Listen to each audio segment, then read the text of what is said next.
গাজল civil service একাডেমিতে তোমাদেরকে স্বাগত জানাই। আমি জয়ন্ত দাস। আজকের এই ভিডিওতে রেশিও প্রপোর্শন নিয়ে একটু বেসিক কনসেপ্ট আলোচনা করব। রেশিও প্রপোর্শন বলতে কি বোঝায় অ্যাকচুয়ালি? বোঝায় যে দুটি একজাতীয় রাশি একটি আরেকটির কত গুণ অথবা কত ভাগ, অর্থাৎ গুণ অথবা ভাগের সম্পর্কে দুটি রাশি কেমন অবস্থায় আছে সেইটি বোঝায়। ঠিক আছে? মনে করো এ এবং বি, এই হচ্ছে দুটো ক্যারেক্টার। রাশি বলতে বোঝাচ্ছি দুজনেরই একই জাতীয় জিনিস নিতে হবে। দুজনেরই ইনকাম, দুজনেরই বয়স, দুজনেরই কোনো পরীক্ষায় পাওয়া নম্বর, দুজনেরই উচ্চতা, দুটো এক জাতীয় রাশি হতে হবে। ধরো আমি তাদের বয়সের অনুপাত নিচ্ছি। তো বয়সের অনুপাত ধরা যাক একজনের বয়স হচ্ছে 15 এবং আরেকজনের বয়স মনে করো 20। এই যে এই এই দুটো যে ভ্যালু লিখলাম, এই দুটো ভ্যালু হচ্ছে কি না তাদের প্রকৃত মান। কিন্তু এটাকে যখন আমরা অনুপাতের আকারে প্রকাশ করব, তখন এটাকে তার ন্যূনতম আকারে প্রকাশ করা হয়। কি করা হবে? একই রাশি দিয়ে, একই সংখ্যা দিয়ে যদি প্রত্যেকটাকে ভাগ করা যায়, ভাগ করে ছোট করে দিয়ে আমরা লিখব। অর্থাৎ অনুপাত প্রকাশ করার সময় আমরা একেবারে ন্যূনতম সংখ্যায় প্রকাশ করব। তো দেখো, এই দুটো সংখ্যা 5 দিয়ে আমরা ভাগ করে দিতে পারি। 5 দিয়ে ভাগ করলে যেটা হবে সেটা কি হবে? এটা হবে 3 এবং এটা হবে 4। তাহলে এই 3 এবং 4 এটাকে বোঝাবার জন্য, অনুপাত হিসাবে বোঝাবার জন্য কি হয়? মাঝে আমরা একটা এরকম কোলনের মতো চিহ্ন দিই। অনুপাতের চিহ্ন সম্পর্কে তোমরা সবাই ওয়াকিবহাল জানো। তো আমি আর ওটা নিয়ে বেশি কিছু বলছি না। দেখো, এ যদি 3 হয় তাহলে বি হবে 4। এ এবং বি এর মধ্যে সম্পর্ক, অনুপাতের সম্পর্ক, এ যদি 3 হয় তাহলে বি হবে 4। অর্থাৎ এর 3 ভাগের 1 ভাগ হলে যা হবে, বি হচ্ছে তার 4 গুণ। এইভাবে আমরা রিপ্রেজেন্ট করব। এখন এই যে অনুপাতের আকারে আমরা প্রকাশ করলাম, তার মানে কিন্তু এমন নয় যে সবসময়ই শুধুমাত্র দুজনেরই অনুপাত হবে। এখানে থাকতে পারে সি, থাকতে পারে ডি, থাকতে পারে 4 জন, 5 জন, যতজন ইচ্ছা থাকতে পারে। ঠিক আছে? কিন্তু যখন অনুপাতের আকারে প্রকাশ করা হচ্ছে এবং দুজন থাকছে, তখন আমরা কি করি?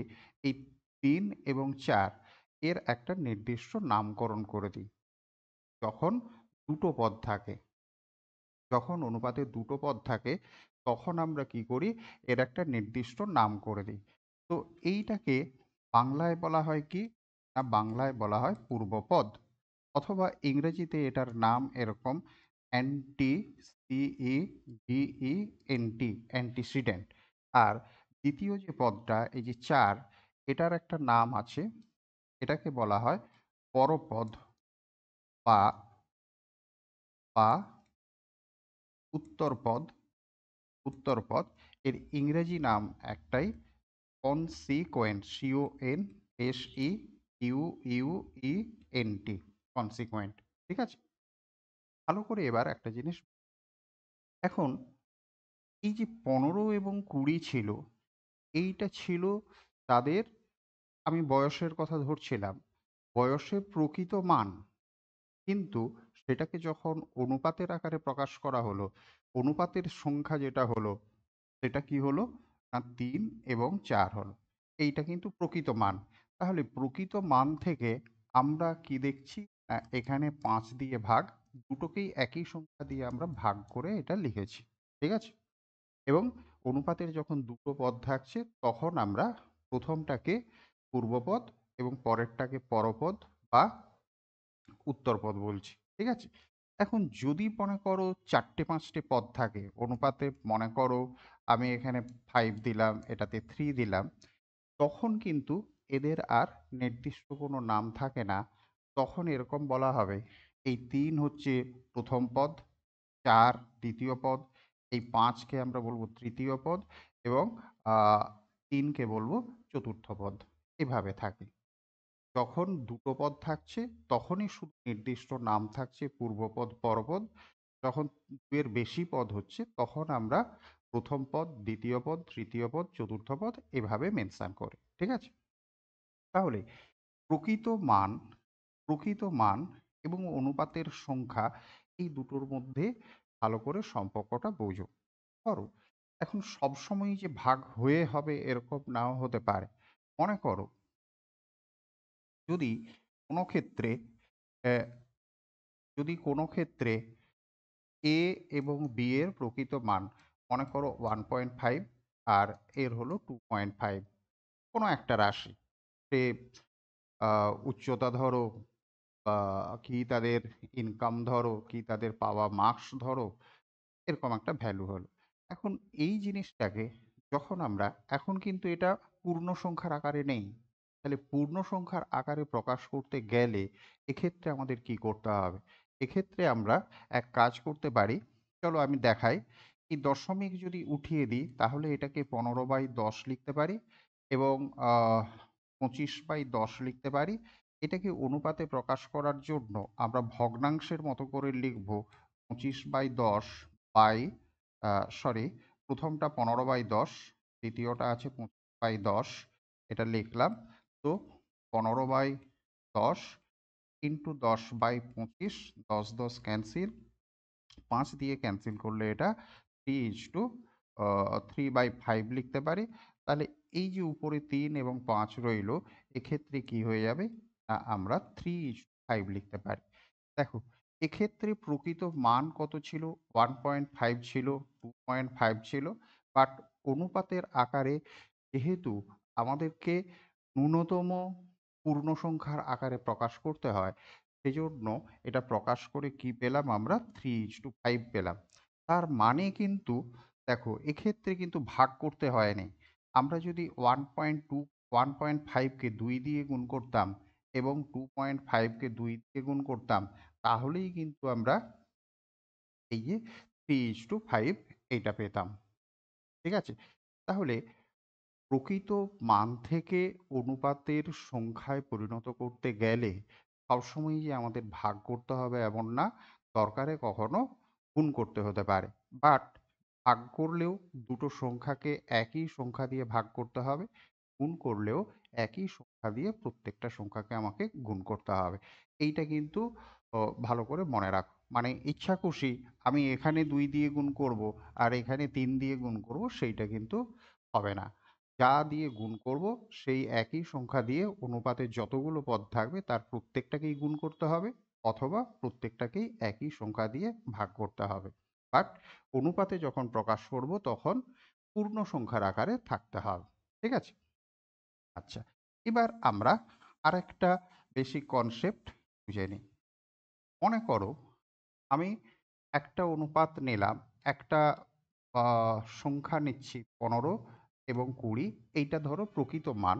তাহলে এদেরকে যখন আমি 5 দিয়ে ভাগ করছি তখন কি হচ্ছে? অনুপাত হচ্ছে 3:4। আবার আরেকটা নিলাম, মনে করো 12 এবং 16। 12 এবং 16 এটাও কিন্তু প্রকৃত মান বোঝাচ্ছে। 12 এবং 16 এক্ষেত্রে আমরা কি করতে পারি? প্রত্যেকটাকে 4 দিয়ে ভাগ করতে পারি। 4 দিয়ে ভাগ করে দিলে আমরা কি পাবো? এটাতে 3 পাবো, এটাতে 4 পাবো। দেখো, এ- এই যে 15 এবং 20 আর 12 এবং 16, এই দুটোই কিন্তু যখন অনুপাতের আকারে প্রকাশ করলাম তখন আমরা 3:4, 3:4 পাচ্ছি। অর্থাৎ এক্ষেত্রে আমরা লিখতে পারি যে 15:20 ইকুয়াল টু কি হবে? না 12:16, এটা আমরা লিখতে পারি। এখন এদিকটা একটা অনুপাত এবং এদিকটা আরেকটা অনুপাত, এই দুটো অনুপাত যখন সমান হচ্ছে এদেরকে আমরা বলবো সমানুপাত। ইংরেজিতে যেটাকে প্রপোর্শন বলা হয়। প্রপোর্শন বা সমানুপাত, দুটো অনুপাত সমান, সেই জন্য আমরা এটাকে সমানুপাত বলছি। এখন যখন সমানুপাত বলছি তখন এই 15কে আমরা বলবো ফার্স্ট টার্ম, প্রথম পদ। প্রথম পদ, এটাকে আমরা বলবো সেকেন্ড টার্ম বা তৃতীয় পদ। 12কে বলবো কি? থার্ড টার্ম বা তৃতীয় পদ। 16কে আমরা বলবো চতুর্থ পদ, ফোর্থ টার্ম। ঠিক আছে? এটা বললাম। এবার এই ৪ টে টার্মের মধ্যে এই যে ৪ টে পদ, এদের মধ্যে একটা ইন্টারেস্টিং সম্পর্ক তৈরি হয়ে গেছে, যেটা আমরা দেখতে পারি। যেমন কি না, এই দুপাশের দুটো যদি গুণ করি, দ্যাট ইজ 15 ইন্টু 16, এদেরকে যদি গুণ করি তাহলে কত হবে? এটা 240 হবে। আবার মাঝের দুটো গুণ করি, 2 নম্বর এবং 3 নম্বর, দ্যাট ইজ 12 এবং 20, এটাও কিন্তু হচ্ছে 240, একই সংখ্যা হচ্ছে। ঠিক আছে? তাহলে যখন দুটো অনুপাতকে আমরা সমান দিয়ে লিখছি, তার ৪ টে পদের মধ্যে একটা সম্পর্ক তৈরি হয়ে যাবে। সেই সম্পর্কটা কি? না, দুপাশে দুটোর গুণফল, অর্থাৎ ১ নম্বর এবং ৪ নম্বরের গুণফল মাঝের দুটোর গুণফলের সঙ্গে সমান হয়ে যাবে, অর্থাৎ সেকেন্ড এবং থার্ডের গুণফলের সঙ্গে সমান হবে। এটাকে আমি ভাষায় ধরো এদিকে লিখছি। এই সম্পর্কটা কিন্তু খুবই গুরুত্বপূর্ণ একটি সম্পর্ক। First, fourth. ভাষায় এভাবে মনে রাখতে পারো, ফার্স্ট ইন্টু ফোর্থ মানে দুই প্রান্তের দুটো পদের গুণফল। ইকুয়াল টু কি হবে? না, equal to second into third. এই যে সেকেন্ড বলতে 20 এবং থার্ড বলতে কত? 12। এই দুটোর গুণফলের সঙ্গে সমান হবে। এই সম্পর্কটা কিন্তু খুবই ইম্পর্টেন্ট। এটাকে একটু ভালো করে নোট করো তোমরা। এবার এই যে ৪ টে জিনিস, এই ৪ টে জিনিসের মধ্যে, ৪ টে সংখ্যার মধ্যে যদি কোনো ৩ টে দেওয়া থাকে, তাহলে বাকি আরেকটা তোমরা বের করতে পারবে। তো সেজন্য যারা ফর্মুলা মুখস্থ করতে বেশি আগ্রহী, আ আ পছন্দ করো, তারা কি করবে? না, এইটার উপর ভিত্তি করে ফার্স্ট ইকুয়াল টু কি হবে, ফোর্থ ইকুয়াল টু কি হবে, সেকেন্ড ইকুয়াল টু কি হবে, থার্ড ইকুয়াল টু কি হবে, এভাবে মুখস্থ করতে পারো। যেমন ফার্স্ট ইকুয়াল টু কি হবে? না, second into third, second into third by এই ফোর্থ নিচে চলে আসবে। একই রকমভাবে যখন ফোর্থের কথা লিখবে, তখন কি হবে? Second into third by first নিচে চলে আসবে। তো এইভাবে ঘুরিয়ে ফিরিয়ে লিখতে পারো, বাট আমি বলবো যে অ্যাটলিস্ট এই সম্পর্কটা মনে রাখো। এইটা কিন্তু মনে রাখাটা খুব জরুরি। ঠিক আছে? তো বেসিক কনসেপ্ট হিসাবে আমি আর বেশি কিছু বলছি না। তো এরপর আমরা পরের অংশে নির্দিষ্ট প্রশ্ন নিয়ে আলোচনা করব।